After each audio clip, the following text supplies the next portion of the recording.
Il était une fois un jeune architecte talentueux nommé Malik, qui avait un rêve audacieux, construire un pont qui relierait deux villes séparées par une rivière impétueuse. Ce projet représentait non seulement un défi technique immense, mais aussi une opportunité pour Malik de laisser une empreinte durable dans l'histoire de son pays. Avec passion et détermination, Malik travailla jour et nuit sur les plans de son pont. Il recruta une équipe d'ingénieurs, de constructeurs et d'ouvriers, et après des mois de préparation, la construction commença. Chaque jour, Malik supervisait les travaux, résolvant des problèmes complexes, motivant son équipe et avançant pas à pas vers son objectif. Mais un jour, une tempête inattendue éclata, balayant le chantier avec une force dévastatrice. Les échafaudages s'effondrèrent, des parties du pont furent détruites, et le projet, qui semblait si prometteur, fut réduit à un tas de débris. Malik, face à ce désastre, sentit son cœur se briser. Des mois de travail acharné venaient d'être anéantis en une seule nuit.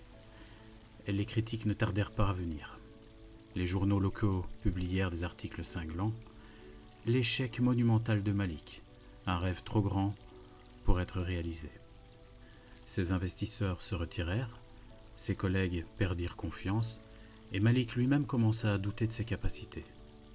Il se sentait paralysé, incapable de voir comment il pourrait se relever après un tel échec.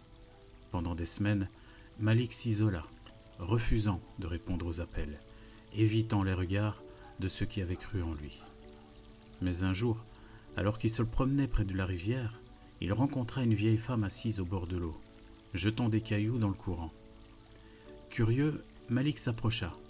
« Pourquoi jettes-tu des pierres dans la rivière ?» demanda-t-il. La vieille femme le regarda avec un sourire bienveillant. « Je ne fais que m'amuser avec le courant.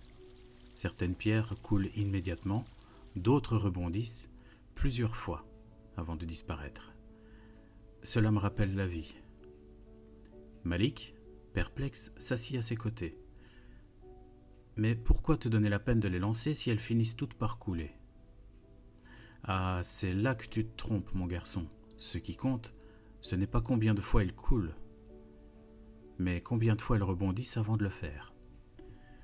Chaque rebond, aussi petit soit-il, est une victoire. » Ces mots frappèrent Malik en plein cœur. La vieille femme ne parlait pas simplement des pierres, mais de la vie elle-même. Il réalisa alors que son échec n'était pas la fin, mais une partie du processus. Ce n'était pas la chute qui importait, mais la manière dont il choisirait de rebondir. Avec un nouvel élan de détermination, Malik retourna au chantier. Il n'avait plus les ressources ni l'équipe d'avant, mais il avait appris des erreurs du passé. Il repensa entièrement son plan, cette fois-ci avec une approche plus humble, plus réaliste, mais tout aussi audacieuse. Petit à petit, il reconstruit son pont. Il s'assura que chaque détail, chaque pierre, était placée avec soin. Les mêmes critiques qui l'avaient ridiculisé observaient à distance, certains toujours sceptiques, d'autres curieux de voir jusqu'où il irait. Et enfin, après des mois de travail solitaire et de persévérance, le pont fut achevé. Ce n'était peut-être pas le pont le plus grand, ni le plus spectaculaire, mais il était solide, fonctionnel, et symbolisait bien plus que ce qu'on pouvait voir à l'œil nu. Il représentait la résilience, la capacité à se relever après l'échec et à aller de l'avant. Lorsque Malik traversa pour la première fois son pont, il ne ressentit ni fierté ni triomphe. Il ressentait simplement la paix, car à cet instant, il comprit que ce n'était pas la réalisation du pont qui comptait, mais tout ce que lui avait appris le chemin. Le véritable succès ne se mesurait pas à la grandeur de son œuvre, mais à sa capacité à rebondir après chaque chute. Et tout comme les pierres de la vieille femme, Malik avait trouvé la force de rebondir. L'échec n'est pas la fin, c'est un point de départ.